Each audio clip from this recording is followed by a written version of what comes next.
Hi, I'm Nova. My own parents looked me in the eye on a crowded plane and said I looked homeless, told me not to sit near them, like I was some kind of shame. My mother smirked, mocked me for starring in a sci-fi movie, and the whole cabin laughed like it was the joke of the year. Do you know what it feels like when strangers join your family in humiliating you? When you want to disappear, but you can't. But here's what none of them knew. 20 minutes later, every single one of those people, all 216 of them, would owe me their lives. Before we dive in, tell me, what time are you listening to this, and where are you? Drop a comment below, and ask yourself, what would you have done in my place? I could feel it before I even reached the row, those stares. You know the ones, a quick glance up, then down, silently assessing you like you don't belong. I tugged at the sleeves of my old hoodie, its cuffs frayed from years of use, and clutched my notebook tighter against my chest. It was the same notebook I've carried since college. Its cover scuffed, pages worn thin from years of writing thoughts I didn't dare say out loud. I kept my head low as I moved through the business class cabin, feeling every pair of eyes as if they were weights pressing on my shoulders. Mom, Marcella, was impossible to miss, perfectly put together as always. Her blonde hair fell just so, not a strand out of place, her pearl earrings catching the light as if they were mocking me, too. Next to her was Rex, my brother, sprawled out like he owned the plane, scrolling through his phone with that permanent smirk he's perfected since high school. When he spotted me, he didn't bother hiding his look of disgust. "Finally," Mom said, her voice loud enough for everyone in a 5-row radius to hear. "I was wondering if they'd let someone dressed like that into business class. You look homeless, Nova. Could you at least try to look presentable when you're flying with us?" It felt like my stomach dropped to my knees. A ripple of soft chuckles came from nearby passengers.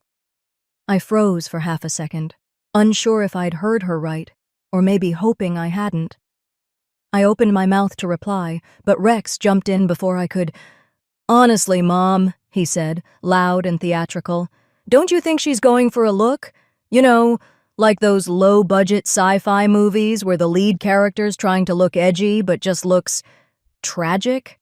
He grinned and leaned back, clearly proud of himself. I heard someone snicker behind me. Out of the corner of my eye, a teenager across the aisle pulled out his phone and angled it toward me, whispering to his friend. "This is going on TikTok," he muttered, not even trying to hide it. I wanted to disappear. No, I wanted to scream. But instead I stood there, frozen, gripping my notebook so hard I thought the spiral binding would snap. My jaw clenched. My throat tightened. "Don't give them more to laugh at," I told myself. "Not here. Not now." "Are you going to stand there all day?" Mom said sharply, gesturing to the empty seat near them.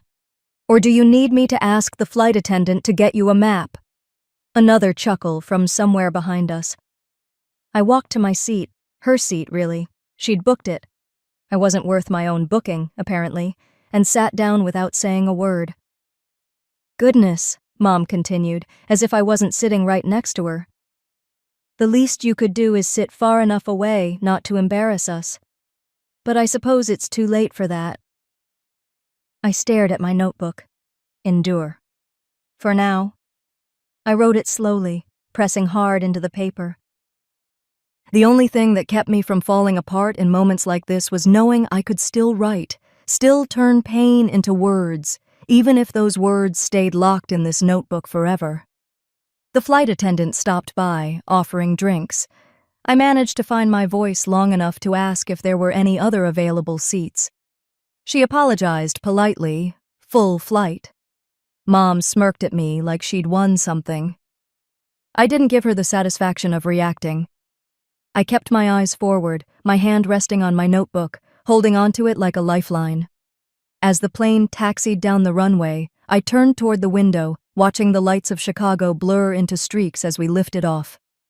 My reflection stared back at me, hair pulled into a simple bun, no makeup, clothes that screamed out of place among this crowd. I didn't look like someone who once... Well, it didn't matter. Not to them. They think I'm nothing, I whispered so softly even I barely heard it. But they don't know who I used to be. They think I'm nothing. They don't know who I used to be.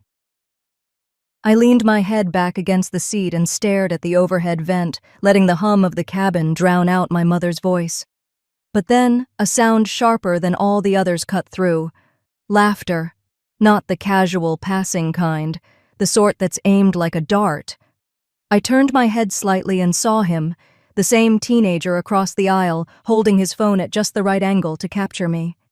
His friend peeked over his shoulder, whispering something, before they both laughed. "The internet's loving this," he said, just loud enough for me to hear. "She's trending already." Trending. I bit the inside of my cheek. I didn't need to see the comments to know exactly what they said. I adjusted my glasses and focused on the notebook in my lap, tracing the worn edge of its cover with my thumb. They wanted a reaction. They weren't going to get one. "See?" a well-dressed woman in the next row said loudly to a flight attendant, gesturing toward me. "This is what happens when you let anyone into business class. It ruins the experience for everyone." She didn't even bother lowering her voice. The attendant gave an awkward smile and muttered something about policy, but the damage was done.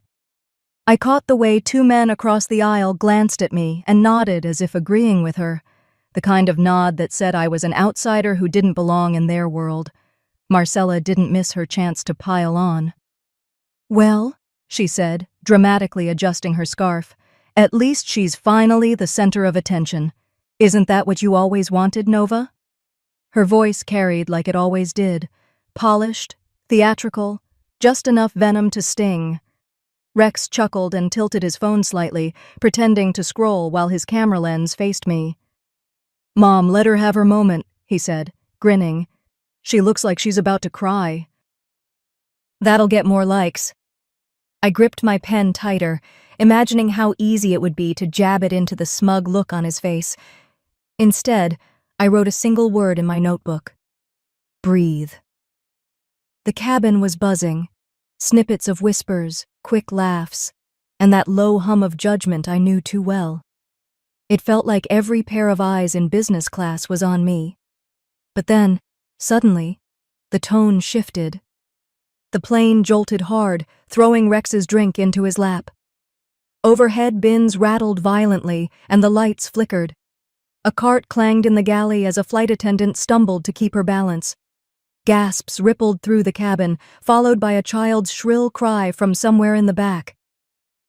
"What in the world?" Marcella grabbed at her pearls, clutching them like they could keep the plane in the air. "This is unacceptable." "Great," Rex groaned, wiping at his stained pants. "I paid for business class, not a roller coaster." But I knew better. This wasn't turbulence from a passing cloud. My mind kicked into a quiet, practiced rhythm. Pitch feels off, left engine strain heavier, altitude drift, not standard crosswind. I didn't say it out loud, but I wrote the notations in my notebook, just like I'd been trained to do once upon a time. The flight attendants moved down the aisle quickly, securing carts and instructing passengers to buckle up. One of them paused at our row, checking if we were all right. Marcella immediately started berating her about spilled drinks and lack of service. The attendant nodded politely and hurried on. I flipped to a page in my notebook labeled Emergency, jotting down coordinates and details, keeping the page angled away from prying eyes. My hands were steady. I could feel the panic all around me, but I'd been here before, not here on this flight, but in worse places, in worse conditions. Another jolt rocked the cabin. Marcella let out a little scream and clutched Rex's arm. He was too busy shaking his phone, complaining about losing signal, to comfort her. I stared out the window, scanning the clouds, listening for the engine's rhythm. It didn't soothe me, but it told me what I needed to know. This wasn't random. Then the intercom cracked, static filling the cabin. The captain's voice came through, strained, almost breaking. "Night Viper 9. If you can still hear us, we need you in the cockpit." My pen froze mid-sentence. My breath caught in my throat. Night Viper 9. They weren't supposed to know that name anymore. The words hung in the air like a lightning strike. Night Viper 9, if you can still hear us, we need you in the cockpit. My fingers went slack around the pen, and the notebook slid halfway off my lap before I caught it. My heart pounded in my ears. It had been 10 years since I'd heard anyone say that name. 10 years since I buried that part of myself. I thought it would stay buried forever. Marcella leaned toward Rex, her voice low but still carrying. Night Viper?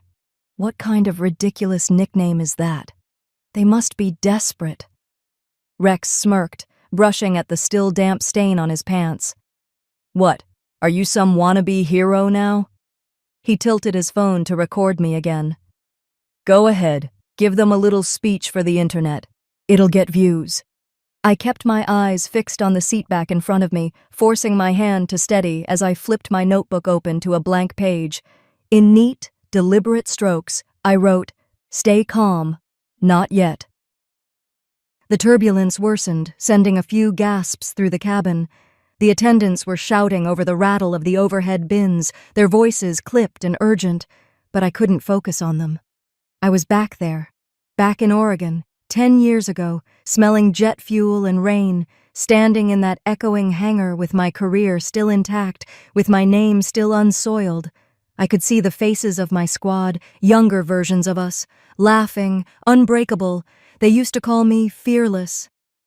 Night Viper 9, they'd say. No one can touch her in the sky. And for a while, it was true. Then came the mission, the one they still call the Oregon Incident. We were scrambled for a routine patrol, but nothing about it was routine. A civilian plane had lost power in restricted airspace, drifting straight toward disaster. I could still hear the commander's order, hold position, do not engage. But I couldn't sit there and watch innocent people die. So I broke rank. I pushed my jet into the storm, nudged that crippled aircraft out of the dead zone, and guided them to safety.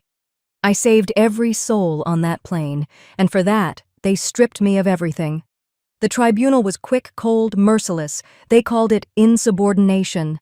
The media turned me into a scandal, a disgrace in uniform, and my family, my perfect, polished family, didn't lift a finger. I could still hear Marcella's words the day they revoked my wings. You've embarrassed us beyond repair. Do you even understand what you've done to our name? The weight of that memory squeezed my chest until I could barely breathe. Another jolt from the present brought me back, the cabin lurching hard enough that a drink cart crashed to the floor. I blinked, forcing the ghosts of the past to recede. The captain's voice came again, tighter now, cutting through static. Night Viper 9, if you can still hear us, we need you in the cockpit. They knew me. Somehow, someone up there knew exactly who I was. My hands trembled as I gripped the notebook. Part of me wanted to stay seated, to let them handle it, to keep my head down like I had for the last decade. But another part, the part that had saved that plane in Oregon, whispered that staying silent now would cost more than my pride. I drew in a sharp breath. They think I disappeared. But if I stay quiet, 216 people will. The whispers in the cabin had shifted. Is she actually somebody important? A man behind me murmured. The teenager with the phone lowered it, recognition flashing across his face. Wait, is she that pilot? From the news? Years ago? Marcella scoffed, her voice dripping with contempt. She's no hero. Don't encourage her. I straightened my spine. Maybe I wasn't their idea of a hero anymore. Maybe I never would be. But I knew what I had to do. For the first time since we boarded, I stood up, feeling every pair of eyes on me. The notebook was steady in my hand. I didn't look at my mother. I didn't look at Rex. I didn't owe them a thing anymore. But I owed those 216 souls my courage. I didn't owe my family a thing anymore. But I owed those 216 souls my courage. The aisle stretched ahead of me like a gauntlet, rows of faces turning as I moved forward. The cabin lights flickered again, turbulence giving everything a strange, jerky rhythm, even my own steps. I kept my notebook clutched tight, the familiar feel of its worn cover grounding me. Every instinct told me to keep walking, but the looks I got, sharp, suspicious, some openly hostile, reminded me that walking through them would be harder than facing any storm outside. I had made it halfway down when a man in a tailored navy suit stood abruptly, planting himself in the narrow aisle. He was tall, with silvering hair combed perfectly into place, the kind of man who probably lived on planes like this. His voice carried, loud enough for the cabin to hear. "You're not qualified to be near that cockpit," he said, glaring at me like I was a trespasser. "Sit down before you get us all killed." The words stung, not because I hadn't heard them before, but because I had, over and over, in different forms. "You're not qualified. You're not good enough. You're not one of us." A murmur of agreement rippled through the cabin. A woman across the aisle shook her head in disapproval, and two passengers a few rows behind raised their phones, recording like they couldn't wait to post this. My humiliation was trending mid-air again, and then, from behind them, Marcella's voice, sharp, cutting, perfectly timed like a dagger slipping between my ribs. "Go ahead and play hero, Nova. Maybe you'll finally make yourself useful." I didn't turn to look at her. If I did, I wasn't sure if I'd laugh or explode. Instead, I drew in a breath and kept my gaze fixed on the man blocking me. "Sir," I said evenly, my voice calm but firm. "Please sit down. There's no time for this." He snorted, folding his arms. "Time for what?" "Pretending you're some big-shot pilot. We've all read the news. You're a disgrace. Stay in your seat and let the professionals handle it." The air felt tighter, the kind of suffocating tension that makes people bold in their cruelty. And then, a small voice. "Mom," a boy said, tugging at his mother's sleeve.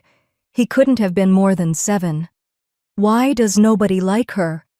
The question sliced through the noise. Silence fell over our section like someone had hit pause. Even the businessman blinked, caught off guard. His son's wide eyes were on me, genuine curiosity in them, none of the judgment I saw in the adults. I crouched, so we were eye level. "Sometimes," I said softly, "people forget to see the whole story." He nodded like he understood, even if he didn't. The innocence in that exchange burned hotter than any insult. For a moment, I wasn't Nova the Scandal. I was just a person in front of a child, trying to tell the truth without giving away how badly my hands shook. The boy's mother looked away, embarrassed. Behind me, an older man muttered, almost to himself, "At least let her try. What do we have to lose?" A few others nodded, whispering among themselves. The tide wasn't turning fully, but the current had shifted. I stood, drawing in a steadying breath. Humiliation always seems louder than courage, I thought. But that doesn't make it stronger. The plane jolted again, this time hard enough to rattle the overhead bins. A distant crash echoed from the galley, followed by the shrill cries of a baby in the back. An oxygen mask dropped 2 rows behind me, dangling like a grim reminder of where this was heading. The businessman hesitated, his grip on the armrest loosening just slightly. That was all the space I needed. I stepped forward, brushing past him before he could recover. He didn't follow. The attendants had been clustered near the front, gripping the seatbacks for balance. One of them, a woman with streaks of gray in her bun and the kind of authority that came from years of this work, stepped forward. Her name tag read, Cindy. "Miss," she said, her tone firm, but not unkind. "Are you Nova Knox?" I nodded. She exhaled like she'd been holding her breath this whole flight. "Captain Hayes has requested you personally. Go. I'll clear the aisle." That was it. No more debating. No more jeering. I walked the last few steps, the carpet under my feet vibrating with every tremor of the plane. I reached the cockpit door and wrapped my fingers around the handle. Muffled voices on the other side bled through. Clipped. Panicked. Desperate. If I walked in, there was no turning back. For them or for me. The door felt heavier than I remembered. Maybe it was my own hesitation pressing down on me, or the memories clawing their way up as I pushed it open. Inside, the air was thick with heat and tension, the low hum of the engines undercut by the shrill ping of warnings and the occasional barked command between the crew. The captain was slumped forward, sweat soaking through the collar of his uniform. He looked like a man holding back a dam with his bare hands. The co-pilot, younger, sharp-jawed, and clearly on edge, glanced back at me like I'd just walked in off the street. His voice cut through the cramped space. "Who even are you? You can't just walk in here." I met his stare without flinching. "Check the Oregon incident file," I said, steady but cold. "I'm Night Viper 9. For a beat there was silence. Then the captain's head jerked toward me, his bloodshot eyes widening. "My God," he whispered, recognition dawning. "I thought you disappeared." "Not yet," I replied. He straightened, urgency replacing his shock. "Take the right seat." It wasn't a request. The co-pilot, Jordan, his name tag read, snapped, "Captain, this is insane. She's a civilian liability." The captain cut him off. "She's not a civilian. She's Night Viper 9. You don't know what that means. Then keep quiet and do your job." Jordan bit his tongue, but didn't hide his glare as I slid into his seat. The feel of the controls beneath my hands sent a wave of conflicting emotions through me, comfort and terror twisted together. It had been years since I'd sat here, and yet my fingers found their place like they never left. I opened my notebook briefly, running my eyes over the coordinates and calculations I'd jotted down. It wasn't for them, it was for me, a grounding ritual. Breathe, focus. Don't let them see your doubt.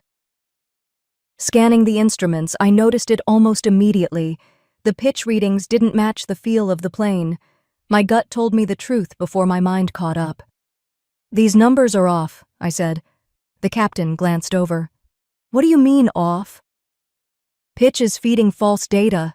800 feet difference, maybe more. You've been flying blind." Jordan scoffed. "That's impossible. The diagnostics are lying," I snapped. "Cross-check with the standby." The captain's fingers flew over the controls, verifying it. His expression hardened. "She's right." I didn't let the moment hang. "We need to recalibrate manually and redistribute thrust. You've been compensating in the wrong direction. It's why the turbulence feels worse than it should." Jordan opened his mouth to argue, but the captain silenced him with a raised hand. "Do it." My hands moved on instinct, adjusting altitude, redistributing thrust, recalibrating pitch. Every turn of the yoke, every flick of a switch brought muscle memory roaring back. I wasn't the washed-up disgrace they whispered about in the cabin. I was the woman who'd once disobeyed a direct order to save a plane full of strangers, and I'd do it again without blinking. Through the open door, I caught a glimpse of Marcella, still in her seat. She shook her head slowly, lips pursed in that familiar expression of disgust. It hit me like a punch. My family hadn't seen me for who I was in over a decade. They only saw the shame they chose to believe. This plane isn't the only thing that's been flying blind, I thought.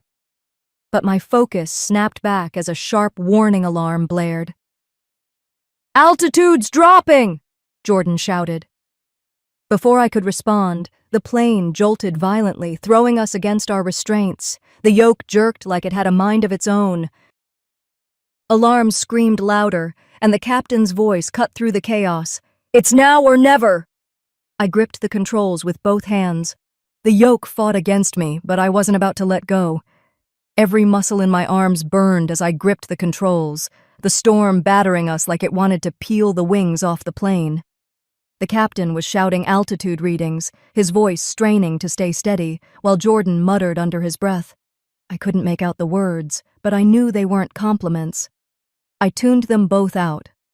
Cut autopilot, I ordered. Jordan turned toward me, disbelief written all over his face. Are you insane? In this? Trust me, I said, eyes fixed on the altimeter. He looked to the captain for backup, but the older man gave a single, sharp nod. Do it.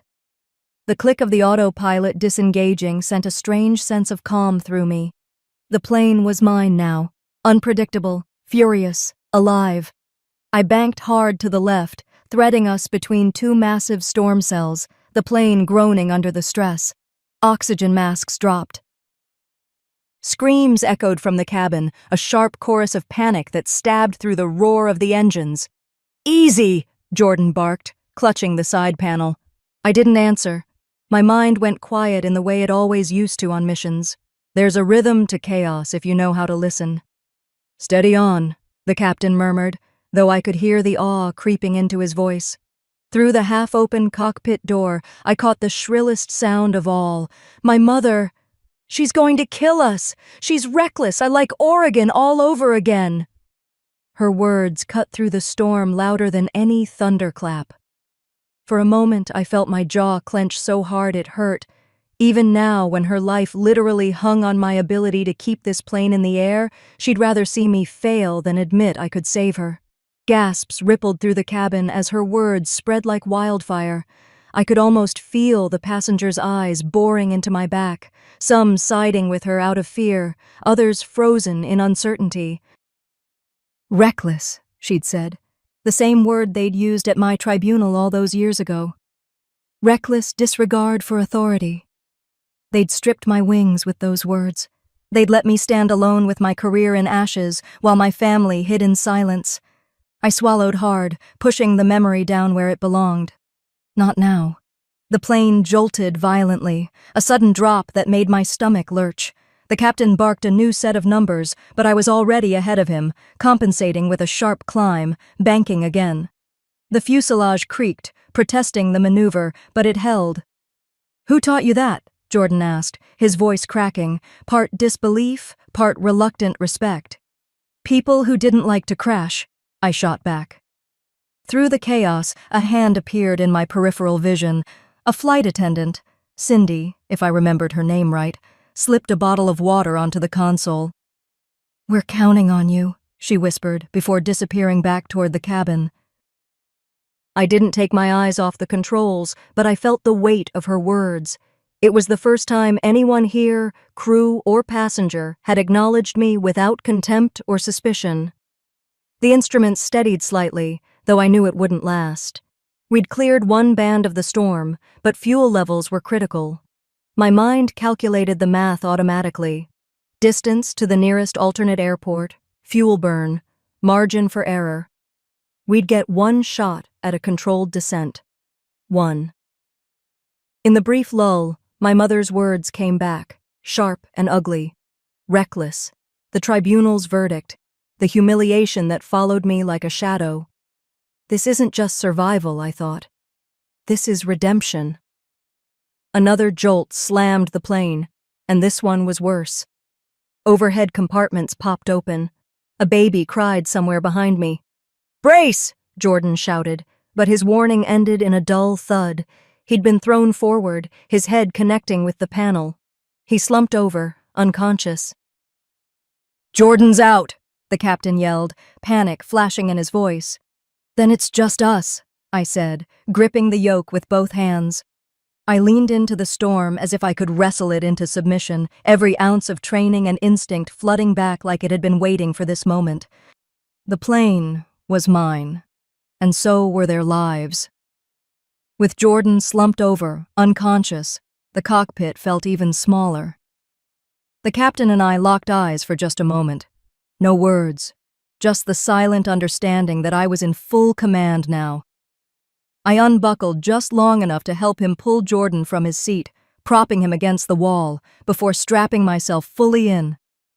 My fingers tightened around the yoke. Set heading 042, I ordered. My voice came out steady, not the shaky whisper I half expected.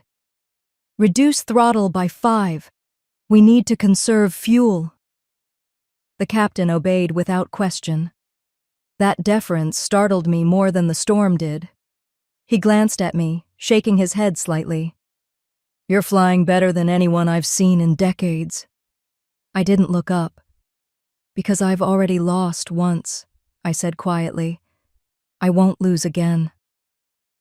The words weren't for him. They were for me. The tribunal's verdict echoed in my head. Disgrace, reckless, unfit. They'd carved those words into me like a brand. And yet here I was, hands on a jetliner's controls, steadying 216 souls in a sky that wanted to rip us apart. A crash of thunder shook the fuselage, a reminder that the storm wasn't letting go. Beyond the nose of the aircraft, the clouds churned, flashing with violent bursts of light.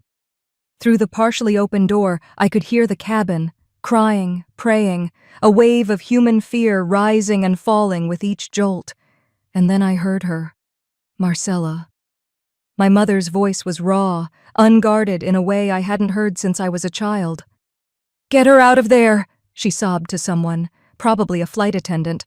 "Please, she can't do this. She'll get us all killed." The words landed differently this time. They weren't barbed like usual. They sounded desperate. For a fraction of a second, my grip loosened, not because of her contempt, I could handle that, but because I heard something else underneath it. Guilt. She was terrified, yes, but she was also mourning something. Maybe the years she spent pretending I didn't exist. I blinked hard and forced my attention back to the instruments. "Altitude holding at 29,000, the captain reported. "But Tokyo says the weather's closing in. We've got one corridor open for descent." "How much fuel?" He checked. "Enough to make Tokyo if we start down in the next 10 minutes. Any delay, and we'll have to divert. But there's nowhere close." I took a breath, weighing it all. Steep descent through a narrow gap in a storm. One shot. That was it. I touched my notebook, lying on the panel beside me. My hand was steady now. It had been years since I opened it without feeling shame. I remembered writing in it after the tribunal, my handwriting jagged with humiliation as I tried to make sense of losing everything. But I wasn't writing apologies anymore. "They'll remember me for this," I told myself silently. Not as the disgrace on trial, as the pilot who brought them home. I tightened my harness and leaned into the yoke. "We're starting descent," I announced. "Get me a reading on that corridor and tell Tokyo to clear it. I'll take it from here." The captain nodded, and for the first time, I saw relief flicker in his expression. The storm raged, but I didn't see it as a trap anymore. It was a challenge, one I intended to win. Then, just as I settled into that resolve, the radio crackled. "Flight 209, this is FAA Control. You are ordered to relinquish command to the licensed crew immediately. Failure to comply will result in legal action." The captain's head whipped toward me. They could take my license, they could take my freedom, but they weren't taking this plane from me. I pushed the transmit button on the radio and spoke clearly, each word sharp as steel. "FAA Control, this is Flight 209. If you want protocol, you can have it after landing. Right now, I'm keeping 216 people alive. That's my only priority." The radio hissed back with static before a clipped voice responded.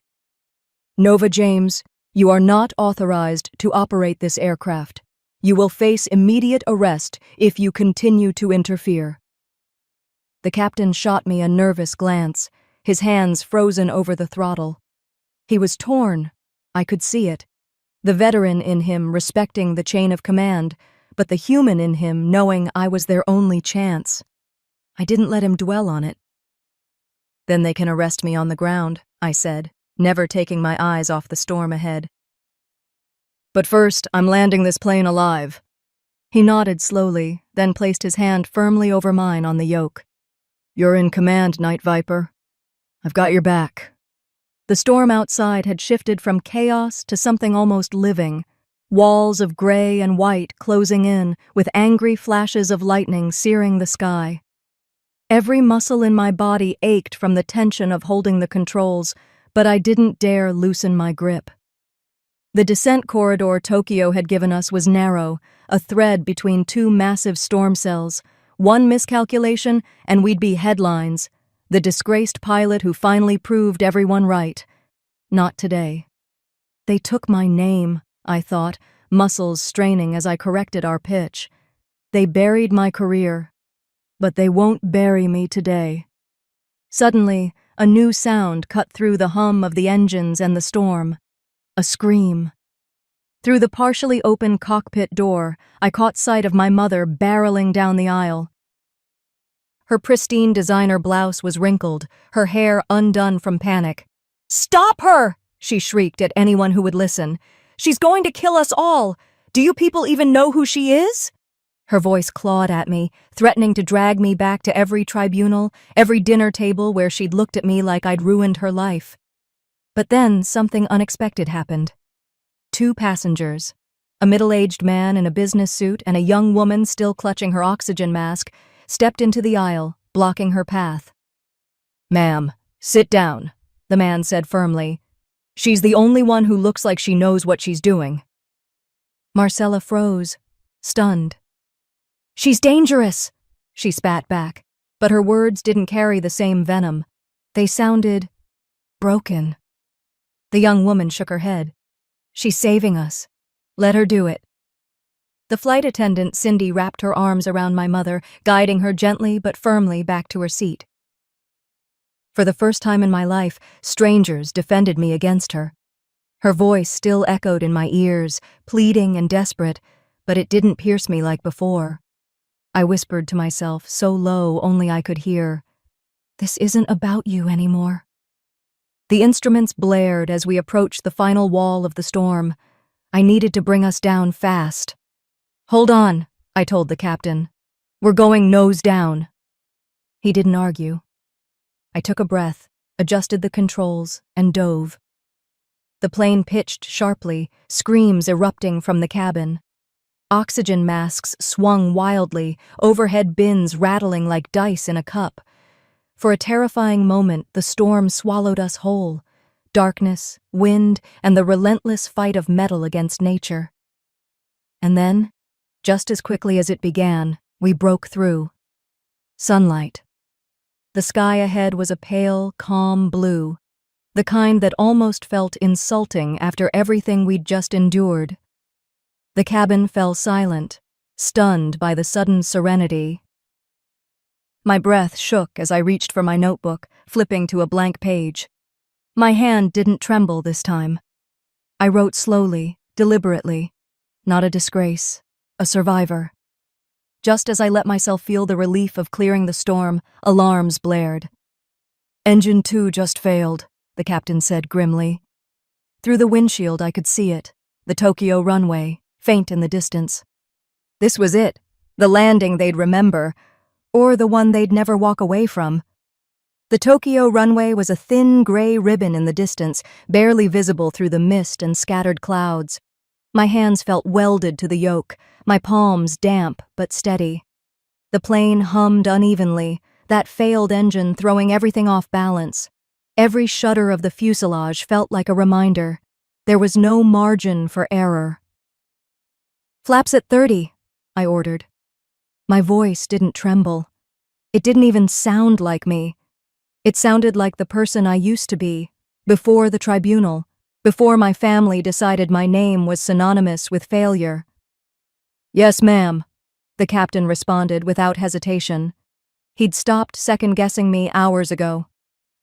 The nose dipped slightly as I adjusted our descent. No tribunal, I told myself. No Marcella, just the runway.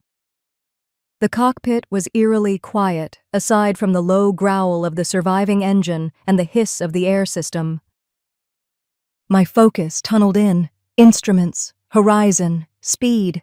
Every correction I made was deliberate, every calculation replayed twice in my mind.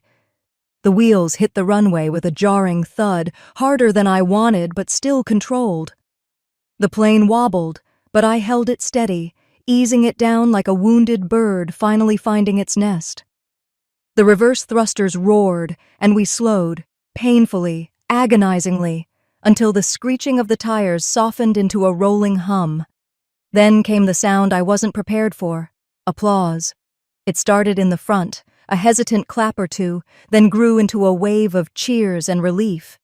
I exhaled for the first time in what felt like hours, my chest heavy with the release of every fear I'd been holding back. We taxied to a stop on the tarmac, where a cluster of FAA agents waited. Their dark uniforms made them look more like hunters than officials. My stomach knotted as I unbuckled. So this is how it ends, I thought. Saved them all, only to be dragged away in cuffs. As soon as the cabin door opened, 2 agents stepped forward. "Nova James," one of them called, "you're coming with us." Before I could answer, the captain stepped between us, his voice ringing out across the cabin and into the jet bridge. "This woman saved your lives, all of them. You'll be shaking her hand before you take her in cuffs." Passengers murmured their agreement, some clapping again, others voicing their gratitude. The agents faltered. They weren't prepared for a public defense. After a tense pause, they backed down, muttering something about further review. For once, I didn't feel small. Later, at baggage claim, Marcella found me.